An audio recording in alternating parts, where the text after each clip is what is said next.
والصلاة والسلام على من لا نبي بعده ولا معصوم بعده. أما بعد، فأعوذ بالله من الشيطان الرجيم. بسم الله الرحمن الرحيم. لقد صدق الله رسوله الرؤيا بالحق لتدخلن المسجد الحرام إن شاء الله آمنين محلقين رؤوسكم ومقصرين لا تخافون فعلم ما لم تعلموا فجعل من دون ذلك فتحا قريبا. قال الله تبارك وتعالى: لقد رضي الله عن المؤمنين إذ يبايعونك تحت الشجرة فعلم ما في قلوبهم فأنزل السكينة عليهم وأثابهم فتحا قريبا. قال النبي صلى الله تعالى عليه وسلم: ارحم امتی بامتی ابو بکر واشدهم في امر الله عمر واصدقهم حیاء عثمان واقضاهم علی رضوان اللہ تعالی عنہم اجمعین او کما قال. صدق اللہ وصدق رسوله النبی الکریم ونحن على ذلك لمن الشاہدین والشاکرین الحمد للہ رب العالمین. محبت کے ساتھ درود شریف پڑھ لیجیے.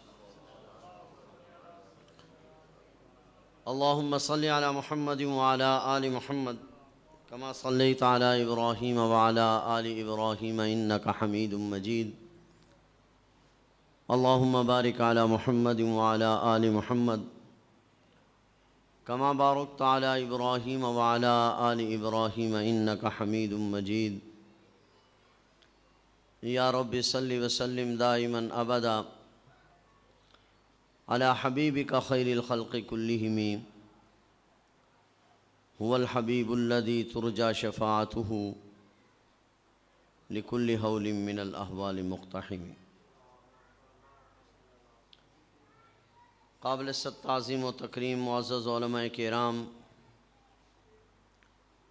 اور محترم معزز بزرگوں، دوستوں، عزیز نوجوان ساتھیوں، سن رہی ہوں تو قابل قدر ماؤں، بہنوں، بیٹیوں، آج کا یہ اجتماع غالباً ہمارا سالانہ اجتماع ہے. بیشتر مرتبہ تحریک خدام اہل سنت والجماعت کے اس اجتماع میں آپ کی اس مسجد میں حاضری کا موقع ملا ہے. مجھ سے قبل مخدوم محترم حضرت عثمان غنی رضی اللہ تعالیٰ عنہ کی سیرت مبارکہ پر بڑی تفصیلی گفتگو فرما رہے تھے. میں اسی بات کو تھوڑا سا آگے چلاؤں گا.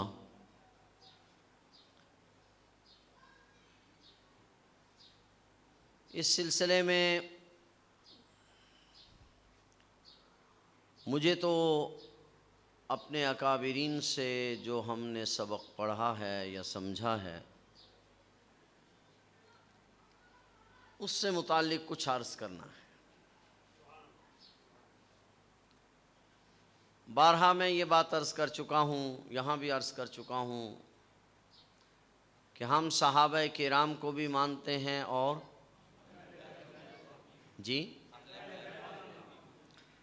اہل بیت کو بھی مانتے ہیں. میں آج اس پر کچھ عرض کرنا چاہتا ہوں کہ سیدنا عثمان غنی رضی اللہ تعالی عنہ بھی اہل بیت کے ایک فرد ہیں۔ شاید آپ میری بات کو کچھ سمجھ سکیں یا نہیں۔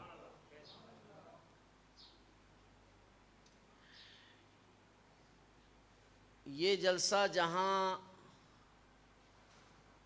عظمت اصحاب رسول پر ہم بات کر رہے ہیں، حضرت عثمان غنی رضی اللہ تعالی عنہ پر بات کرنا، میں سمجھتا ہوں یہ جلسہ عظمت اہل بیت ہے۔ تھوڑا سا ذرا بات کو سمجھ۔ ہمارا عقیدہ کہ دنیا بھر کی جو بھی عورتیں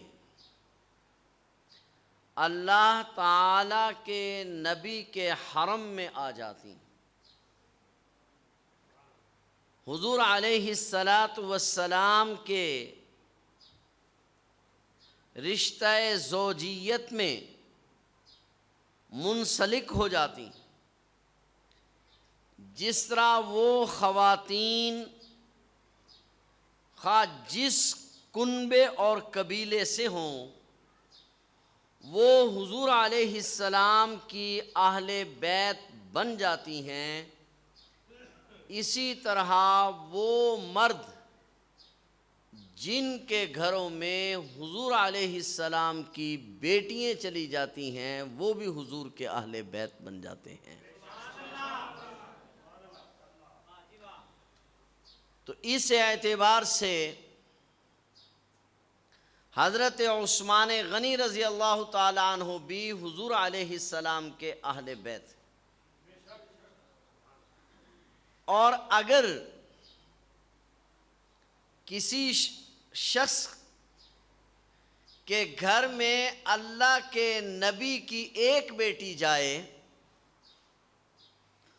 تو اس کو گویا ایک بار نبی کے اہل بیت ہونے کا شرف حاصل ہوگا، اور جس شخص کے گھر نبی کی دو بیٹیاں جائیں تو اس کو گویا کہ نبی کے اہل بیت ہونے کا شرف 2 دفعہ حاصل ہوگا۔ بہت توجہ چاہوں گا، نبی کریم صلی اللہ علیہ وسلم نے جب غیر مسلم بادشاہوں کو خطوط لکھنا شروع کیے تو صحابہ کرام میں سے بعض حضرات نے کہا، بخاری شریف کی روایت ہے کہ یہ جو بادشاہ ہیں یہ مہر کے بغیر خط تسلیم نہیں کرتے، آپ اپنی مہر بنوائیں۔ حضور علیہ السلام نے ایک مہر بنوائی اور اس پر محمد الرسول اللہ لکھا گیا۔ اس مہر کو پھر آپ نے اپنی انگوٹھی میں جڑوا لیا، اور پھر یہ ایک سلسلہ چل پڑا کہ جو بھی خلیفہ ہوتا اس کے پاس ایک انگوٹھی ہوتی، اس میں اس کی مہر لگی ہوتی، اور اس میں کوئی کلمات بھی لکھے ہوتے۔ تو وہ سب کا تذکرہ تو میں اس وقت نہیں کر سکتا۔ حضرت عثمان غنی رضی اللہ تعالیٰ عنہ نے جب انگوٹھی بنوائی تو آپ نے بھی اس میں ایک جملہ لکھا، آپ نے اس میں لکھوایا، اللہم احیینی سعیدا، یا اللہ مجھے زندگی دے تو سعادت کی، وَأَمِتْنِي شہیدا، اور موت عطا فرما تو شہادت۔ یہ ایک دعائیہ کلمہ تھا۔ اللہ جل شانہ نے حضرت عثمان غنی رضی اللہ تعالی عنہ کی ان دونوں دعاؤں کو قبول کر لیا، اور زندگی آپ کی اللہ نے سعادتوں سے بھر دی، اور آپ کو موت جو عطا فرمائی وہ شہادت کی عطا فرمائی۔ اس سعادت پر کچھ بات کرنا چاہوں گا، پھر میں اپنے موضوع کی طرف۔ کسی انسان کی سب سے بڑی سعادت یہ ہوتی ہے کہ وہ کسی بڑے خاندان میں پیدا ہو۔ حضرت عثمان غنی رضی اللہ تعالیٰ عنہ کو پہلی سعادت حاصل ہوئی، جیسا کہ حضرت فرما رہے تھے کہ 5ویں نسل میں، 5ویں پشت میں آپ کا اور حضور علیہ السلام کا دادا ایک ہے۔ دوسری سعادت یہ ہوتی ہے کہ ماں کا خاندان عظیم ہو.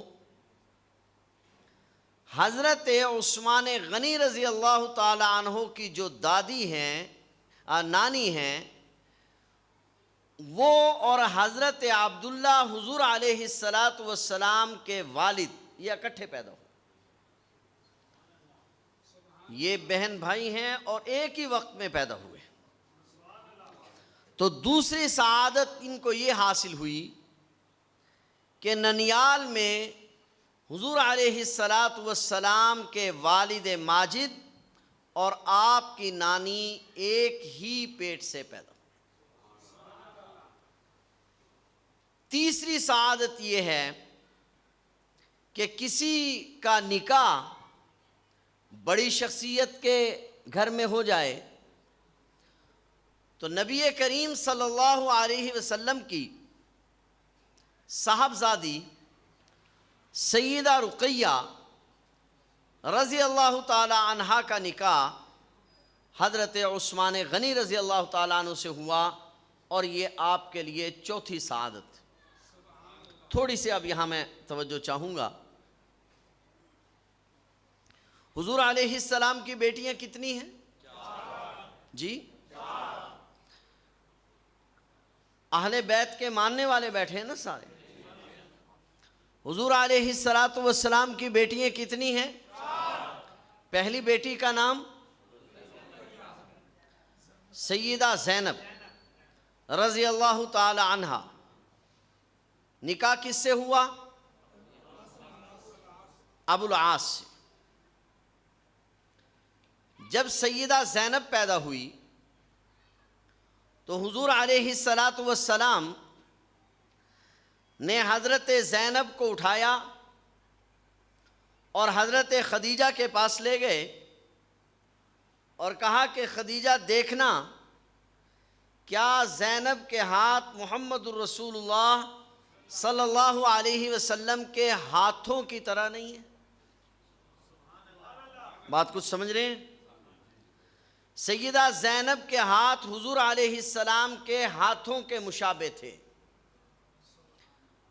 سیدہ زینب کا نکاح ہوا ابو العاص نامی شخص سے.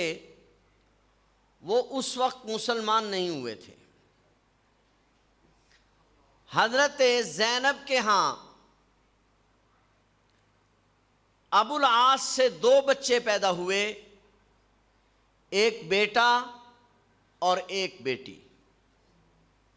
بیٹی کا نام ہے امامہ بنت ابی العاص اور بیٹے کا نام ہے علی بن ابو العاص. تو یہ حضور علیہ السلام کا ایک نواسہ ہو گیا اور ایک، آپ نے ذرا میرے ساتھ ساتھ چلنا ہے، ہم نے تھوڑا سفر زیادہ کرنا ہے. ایک نواسہ اور ایک نواسے کا نام علی بن ابو العاص. ہمارے ہاں اصل میں سنی اس کو کہتے ہیں جو سن کر مسلمان ہوا اس کو کوئی معلومات نہ ہو. بیٹے کا نام کیا ہے؟ نواسے کا نام کیا ہے؟ علی. اور بیٹی کا نام کیا ہے؟ امامہ. حضرت زینب کی بیٹی ہیں. یہ جو علی ہیں رضی اللہ تعالیٰ عنہ، نبی کریم صلی اللہ علیہ وسلم جب مکہ مکرمہ میں فاتح بن کر داخل ہوئے، حضور علیہ السلام کی سواری پر جو علی سوار تھے وہ یہی علی بن ابو العاص تھے. سمجھ رہے ہیں بات؟ وہ حضرت علی بن ابی طالب نہیں ہیں. محققین کی تحقیق کے مطابق وہ یہی حضرت علی بن ابو العاص رضی اللہ تعالیٰ عنہ تھے جو حضور علیہ السلام کے نواسے ہیں. آپ علیہ السلام ان سے بہت محبت فرماتے. جنگ یرموک میں شہید ہوئے. دوسری ہیں صاحبزادی، ان کا نام ہے امامہ. جانتے ہو یہ امامہ کون ہے؟ نبی کریم صلی اللہ علیہ وسلم کے پاس ایک ہار تھا. آپ علیہ السلام کی ازواج تشریف رکھتی تھی. آپ علیہ السلام نے فرمایا یہ ہار ہے، بڑا خوبصورت ہار تھا کہ یہ میں اس کو دوں گا جو مجھے سب سے زیادہ محبوب ہو.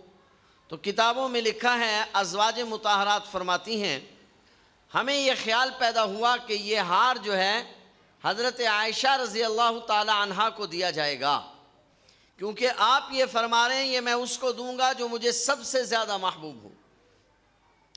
تو سیدہ فرماتی ہیں، ازواج مطہرات فرماتی ہیں ہم اس انتظار میں تھی کہ یہ حضرت عائشہ رضی اللہ تعالیٰ عنہ کو دیا جائے گا، اور حضرت عائشہ بھی سمجھ رہی تھی کہ یہ مجھے دیا جائے گا۔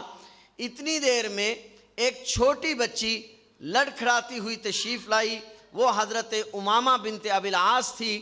نبی کریم صلی اللہ علیہ وسلم نے وہ لیا اور وہ ان کو پہنا دیا۔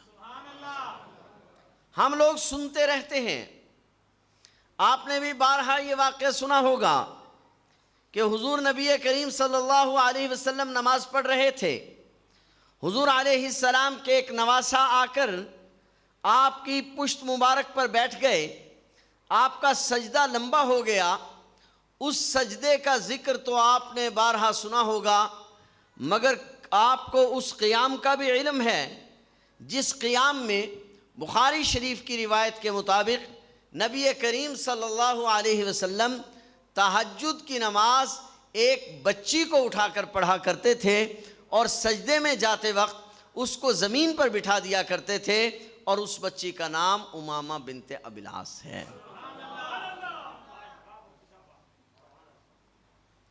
تو ایک نواسہ ہو گیا اور ایک نواسی۔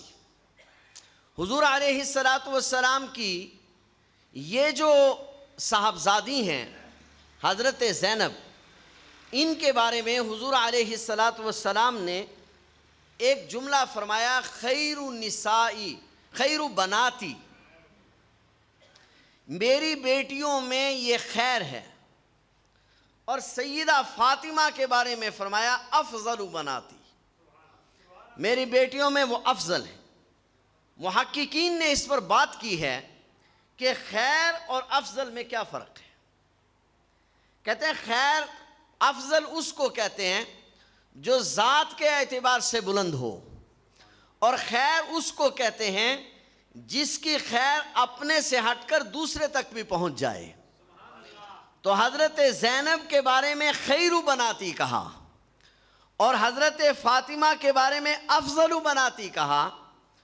تو فرق کیا ہے کہ حضرت زینب جو ہیں ان میں ایک خوبی بڑی عجیب ہے، اور وہ یہ ہے کہ جب بدر کے موقع پر صحابہ کرام رضوان اللہ تعالیٰ عنہم اجمعین کو اللہ نے نبی پاک صلی اللہ علیہ وسلم کو مسلمانوں کو فتح نصیب فرمائی، تو جو لوگ قید ہو کر آئے ان میں ابو العاص حضور علیہ السلام کے داماد بھی تھے۔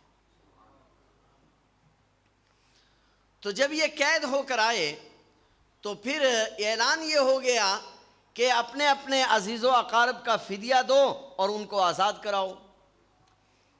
تو جب فدیہ کے لیے سامان بھیجا گیا تو چلتے چلتے جب ابو العاص کی باری آئی تو حضور علیہ السلام کو ایک تھیلی پیش کی گئی۔ نبی پاک صلی اللہ علیہ وسلم نے اس تھیلی کو دیکھا تو تھیلی کو دیکھتے ہی آپ کی آنکھوں میں آنسو آ گئے۔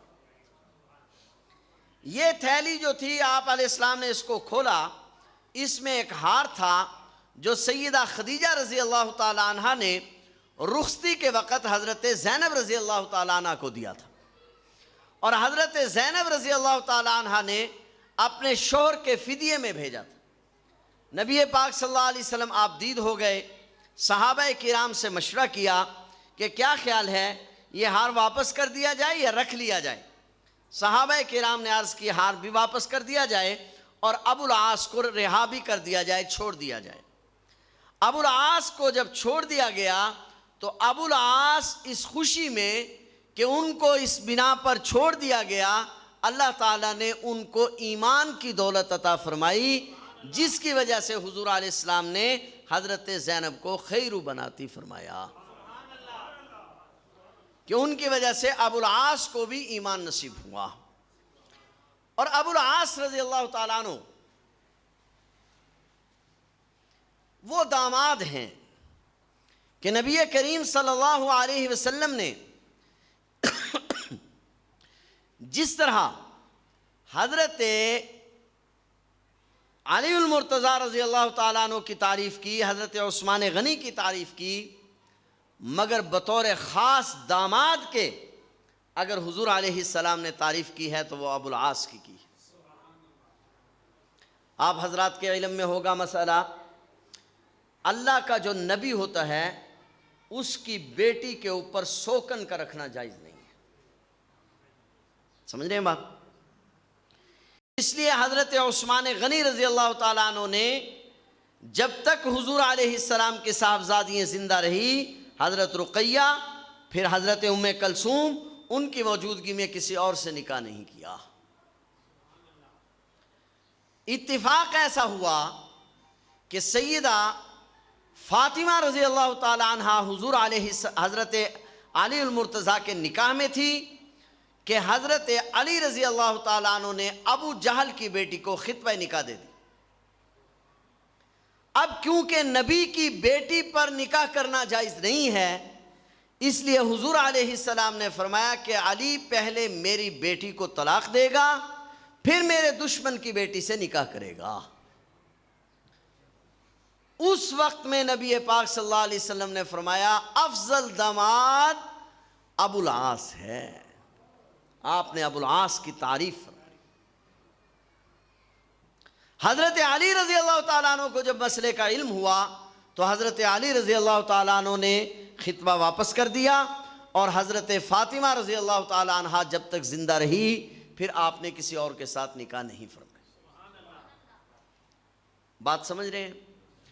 تو حضرت ابو العاص، میں عرض کرنا چاہ رہا ہوں کہ ابو العاص بھی اہل بیت میں داخل ہے۔ اسی طرح حضرت عثمان غنی رضی اللہ تعالیٰ عنہ، میں بات تو یہ چلا رہا تھا کہ کسی کے نکاح میں کسی بڑے کی بیٹی آ جائے تو یہ اس کے لیے سعادت ہوتی ہے۔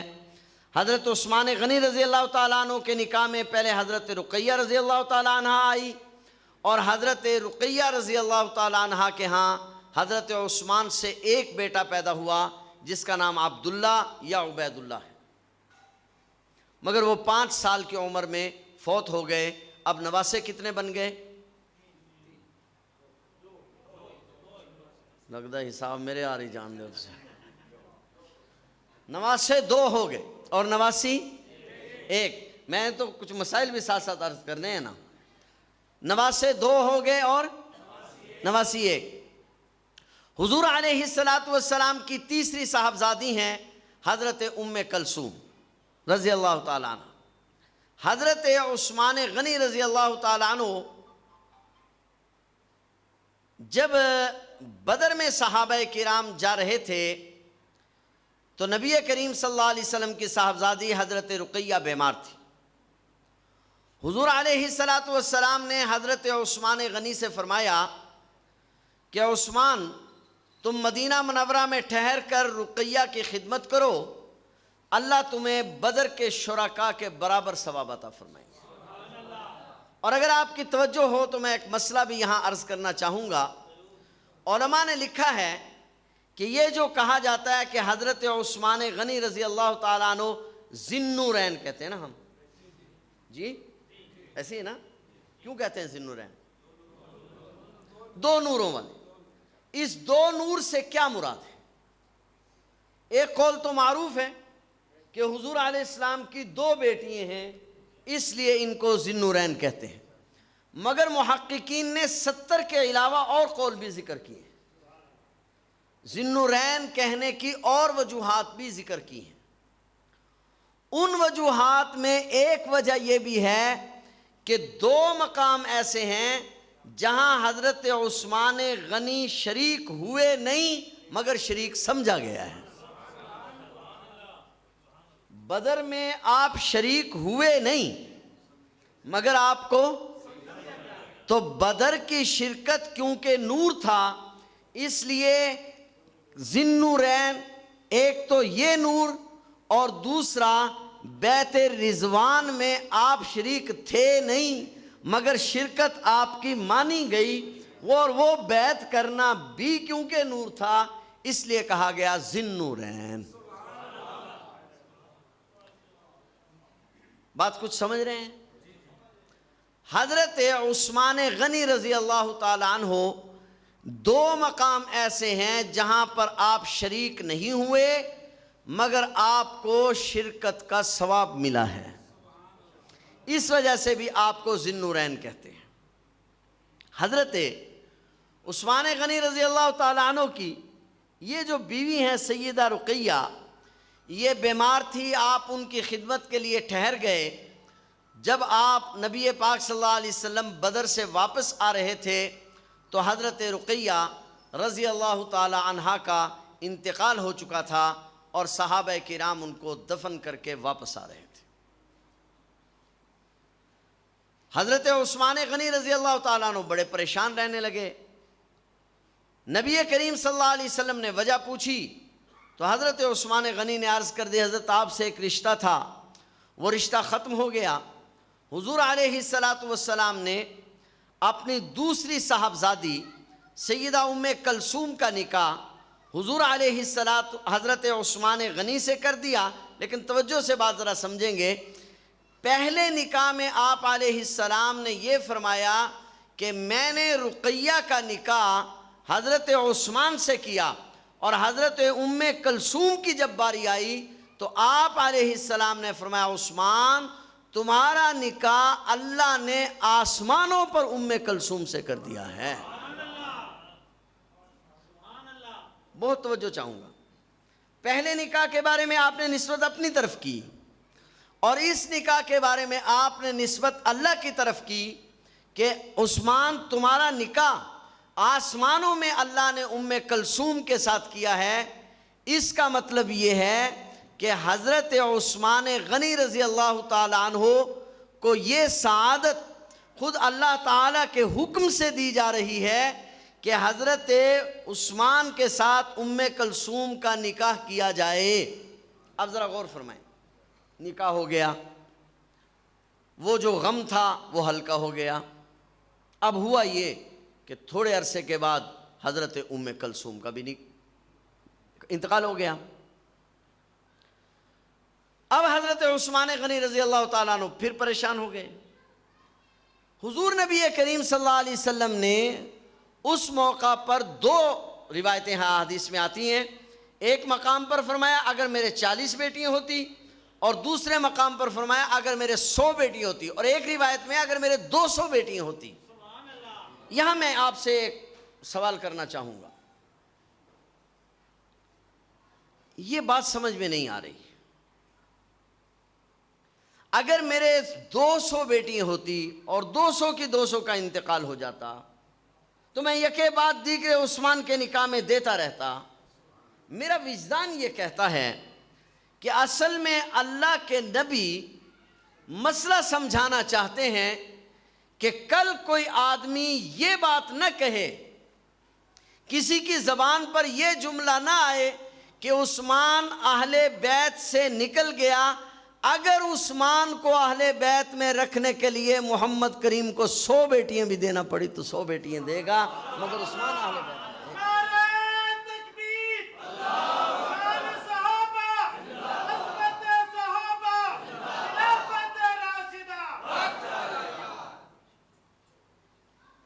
توجہ ہے؟ میں بات عرض کر رہا تھا، ذی النورین پر کچھ بات کہنا چاہ رہا تھا، بات دور نکل گئی۔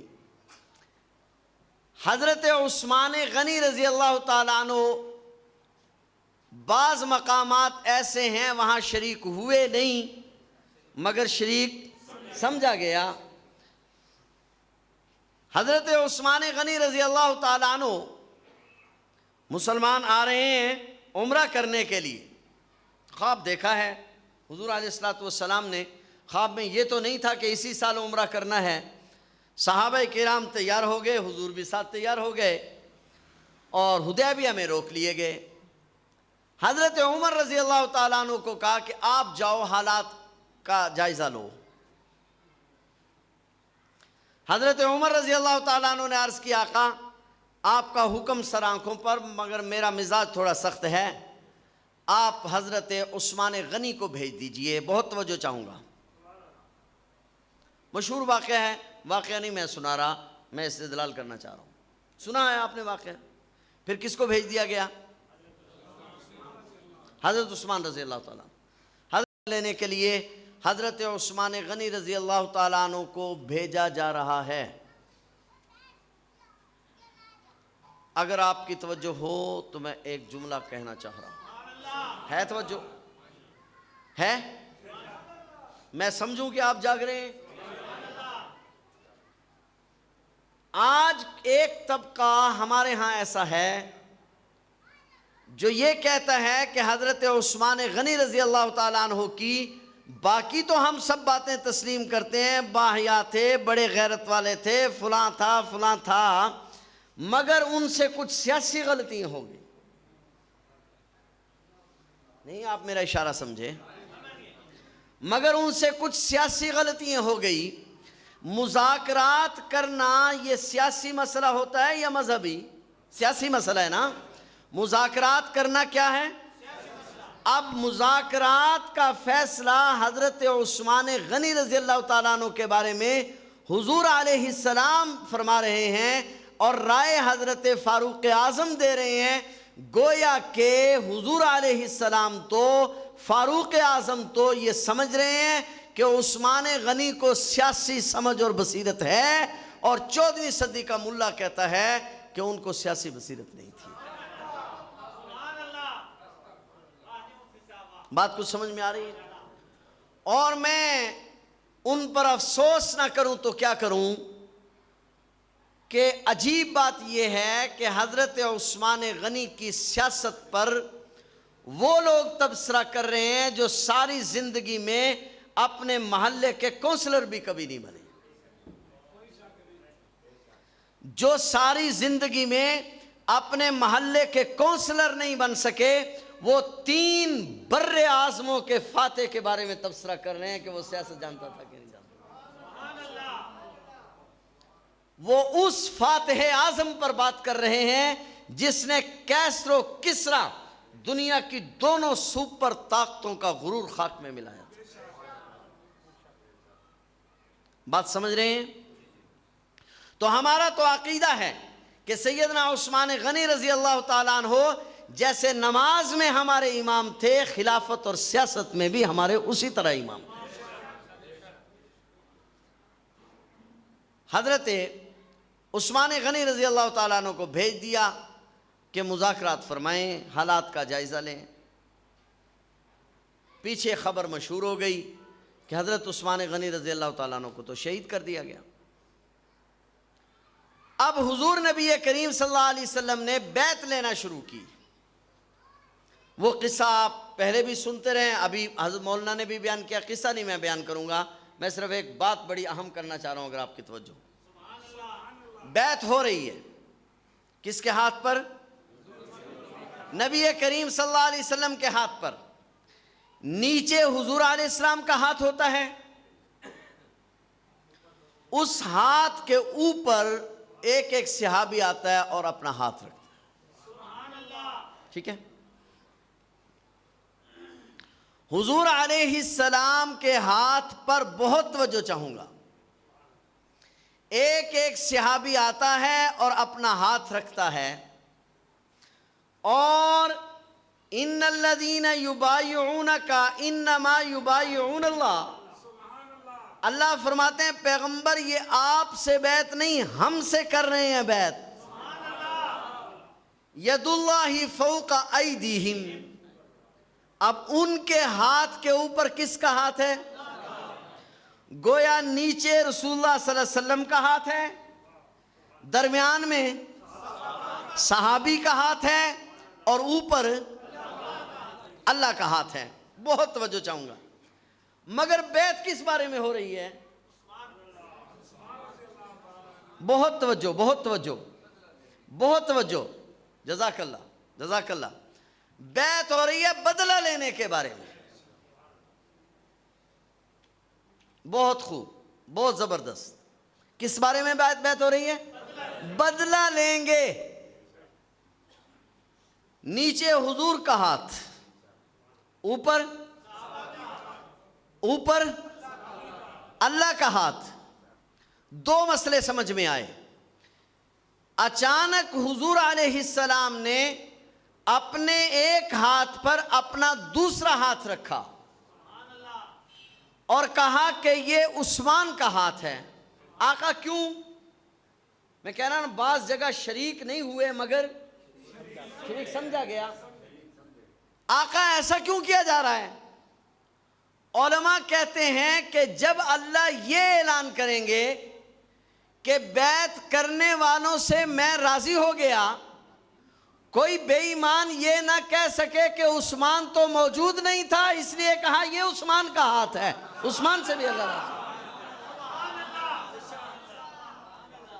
جب اللہ اعلان کریں گے رضی اللہ، میں راضی ہو گیا، تو کوئی یہ نہ کہہ سکے،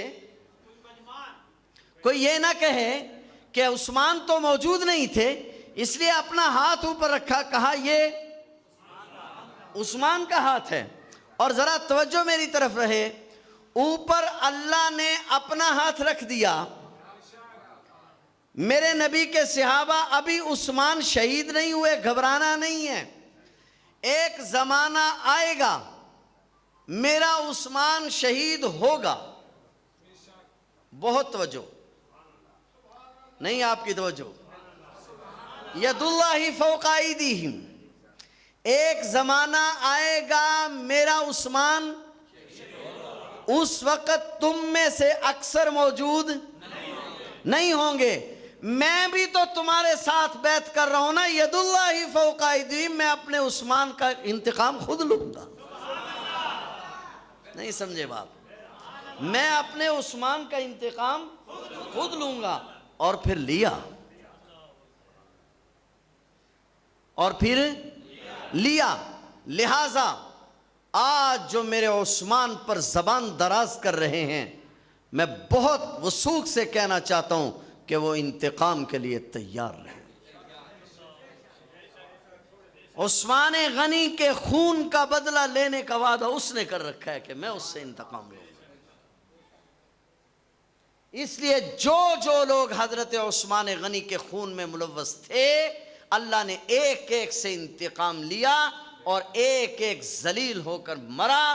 چنانچہ محدثین کی کتابیں بھری پڑی ہیں۔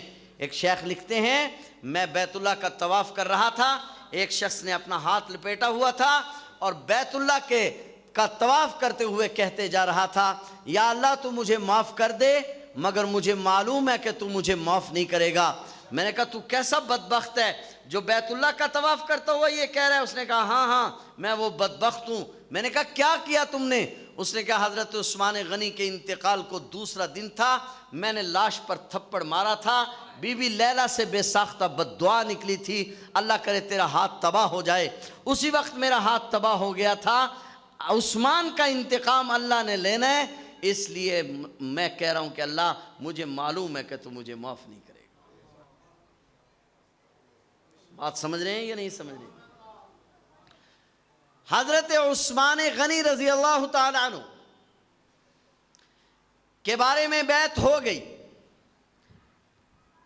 ابھی بہت توجہ چاہوں گا، حضور علیہ السلام کو تو علم نہیں تھا کہ عثمان غنی شہید ہوئے ہیں یا نہیں، لیکن اللہ کو بھی علم تھا کہ نہیں؟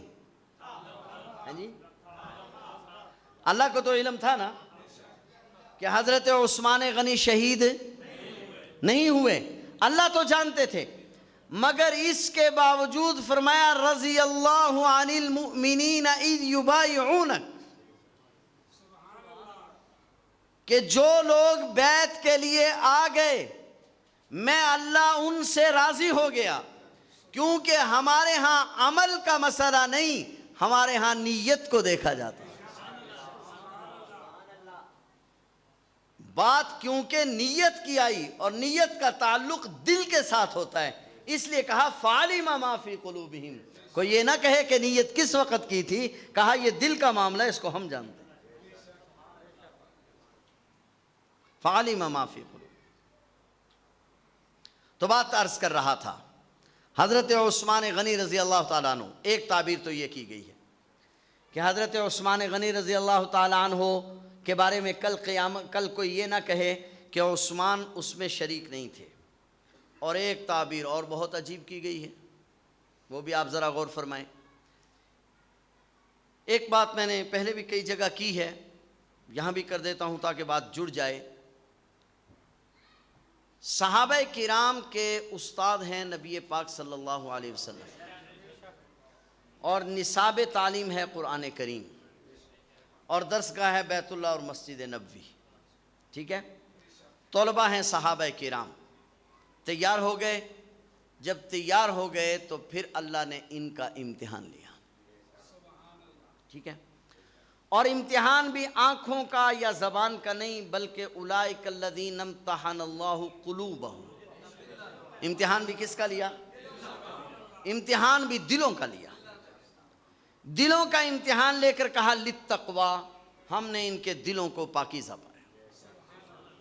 پھر اللہ نے رزلٹ دیا، کہا رضی اللہ، امتحان لے کے ہم نے نتیجہ کیا دیا کہ میں صحابہ کرام سے، یا اللہ صرف آپ کا نہیں، ورضوا عن، صرف میں نہیں راضی ہوا، صحابہ بھی،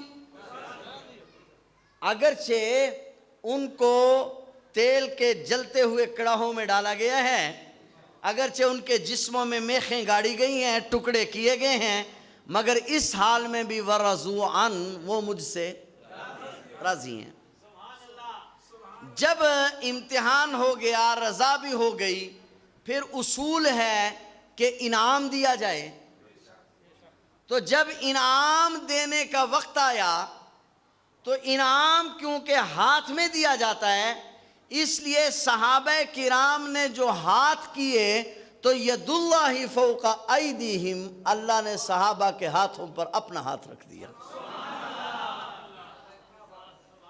کاش آپ میری بات کو سمجھیں، اللہ نے کیا کیا؟ اپنا ہاتھ رکھ دیا۔ چھوٹے ہوتے کھیلا کرتے تھے کہ فلاں چیز جس نے لینی میری انگلی کو ہاتھ لگائے، ایسے جس نے لگا دیا ہاتھ وہ اس کی ہو گئی۔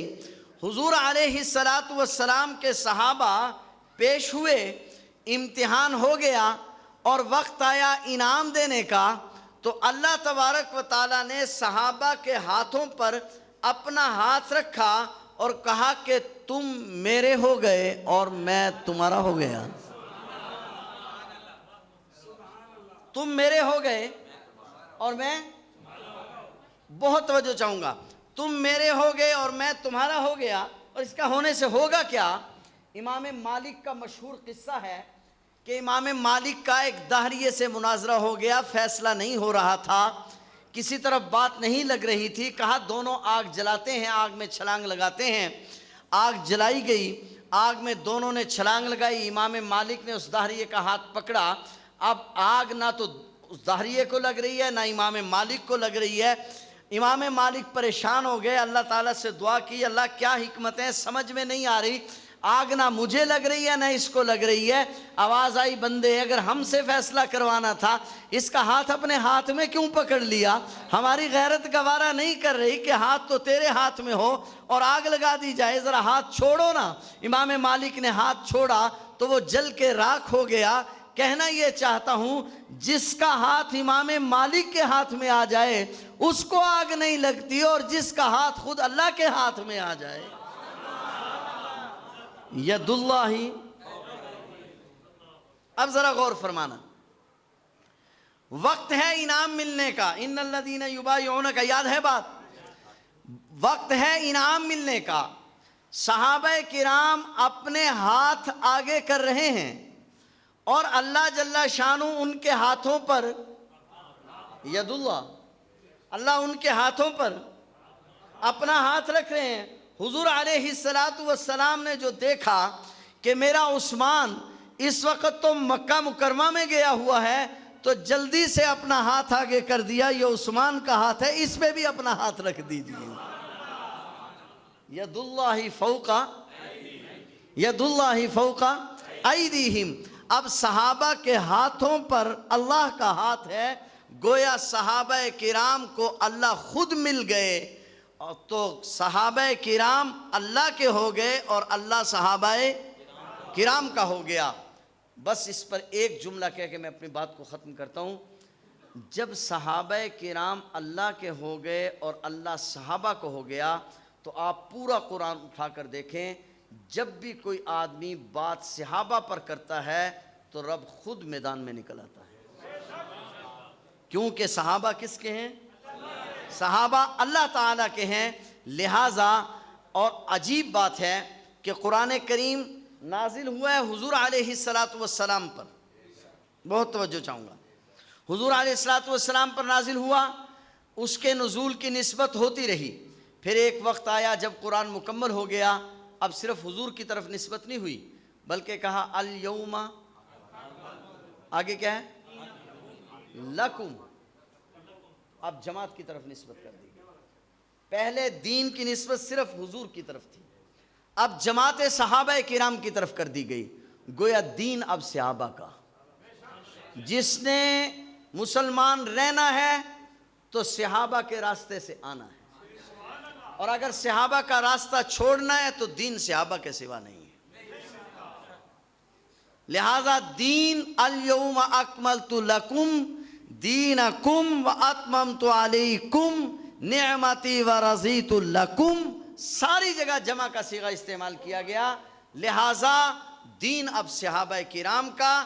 دنیا میں اگر امن و سکون آ سکتا ہے، دنیا میں اگر اسلام کا نفاذ ہو سکتا ہے، تو آج لوگ سوال کیا کرتے ہیں دیوبندیوں کا اسلام نافذ ہوگا، بریلویوں کا اسلام نافذ ہوگا، اہل حدیثوں کا اسلام نافذ ہوگا. نا بابا نا، دین صحابہ کا، اسلام صحابہ کا. دنیا میں اس وقت امن و سکون قائم ہوگا جب صحابہ کرام کا دین نافذ ہوگا، اور اس نظام کا نام نظام خلافت راشدہ ہے. اس نظام کا نام نظام خلافت راشدہ ہے.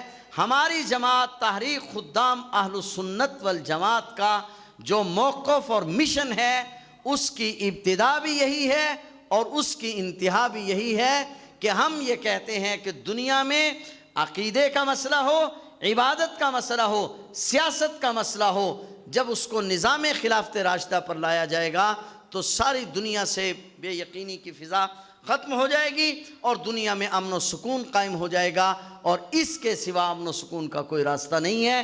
اس لیے خلافت راشدہ، ذرا زور سے، خلافت راشدہ، خلافت راشدہ.